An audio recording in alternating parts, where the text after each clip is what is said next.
আবহাওয়ার খবরের দিকে নজর রাখবো। রাজ্য জুড়ে বর্ষা, উত্তর থেকে দক্ষিণবঙ্গ জুড়ে বর্ষার বৃষ্টি, এমনটা পূর্বাভাস দিচ্ছে আলিপুর আবহাওয়া দপ্তর। রাজ্য জুড়ে বর্ষা, আবহাওয়ার খবরে আমরা নজর রেখেছি। উত্তর থেকে দক্ষিণবঙ্গে জারি বর্ষার বৃষ্টি, উত্তরবঙ্গে ভারী বৃষ্টির পূর্বাভাস দিচ্ছে আবহাওয়া দপ্তর।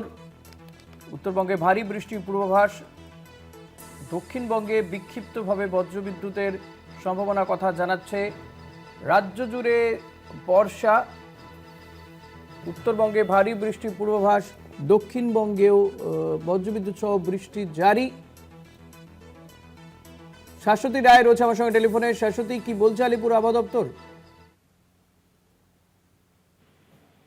এবং সম্পূর্ণ বঙ্গ জুড়েই বর্ষার বৃষ্টির দাপট বজায় থাকবে। পুরুলিয়ার কিছু অংশ বাদে সব জায়গায় দক্ষিণ পশ্চিম মৌসুমী বায়ুর প্রভাব বিস্তার করেছে এবং রাজ্যে ভারী থেকে অতি ভারী বৃষ্টির সতর্কতা জারি রয়েছে উত্তরবঙ্গের একাধিক জেলায়। সেক্ষেত্রে জলপাইগুড়ি এবং কোচবিহার, এই দুই জেলার ক্ষেত্রে উত্তরবঙ্গে ভারী থেকে অতি ভারী বৃষ্টির পূর্বাভাস এবং বাকি জেলাগুলিতেও বজ্রবিদ্যুৎ সহ বিক্ষিপ্ত বৃষ্টি বজায় থাকবে। দক্ষিণবঙ্গের ক্ষেত্রে দক্ষিণ চব্বিশ পরগনা, উত্তর চব্বিশ পরগনা, দুই বর্ধমান, বাঁকুড়া, বীরভূম, মুর্শিদাবাদ, নদিয়া, হাওড়া, হুগলি, এই জেলাগুলির ক্ষেত্রে বৃষ্টির তোড় অনেকটাই বেশি থাকবে এবং ধীরে ধীরে বর্ষার যে বৃষ্টি, সেই বৃষ্টি কিন্তু ভালো রকম ভাবেই প্রভাব বিস্তার করবে আগামী বেশ কিছুদিন।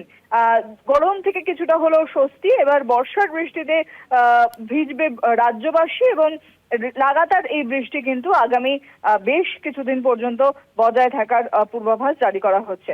সেক্ষেত্রে আনুষ্ঠানিকভাবে বর্ষা ঢুকে গেল রাজ্যে? একেবারেই আনুষ্ঠানিকভাবেই বর্ষার প্রবেশ এবং নির্ধারিত সময়ের মধ্যেই বর্ষার প্রবেশ ঘটেছে। যেমনটা আমরা দেখেছিলাম উত্তরবঙ্গের ক্ষেত্রে মঙ্গলবার বর্ষা প্রবেশ করেছিল, সেক্ষেত্রে দক্ষিণবঙ্গের প্রায় সর্বত্রই বিস্তার করেছে দক্ষিণ পশ্চিম মৌসুমী বায়ু এবং আজকে বলা যায় যে দক্ষিণবঙ্গে বর্ষা প্রবেশের প্রক্রিয়া সম্পন্ন হলো এবং পুরুলিয়ার কিছু অংশ ব্যতীত রাজ্যের সর্বত্রই দক্ষিণ পশ্চিম মৌসুমী বায়ু প্রভাব বিস্তার করছে।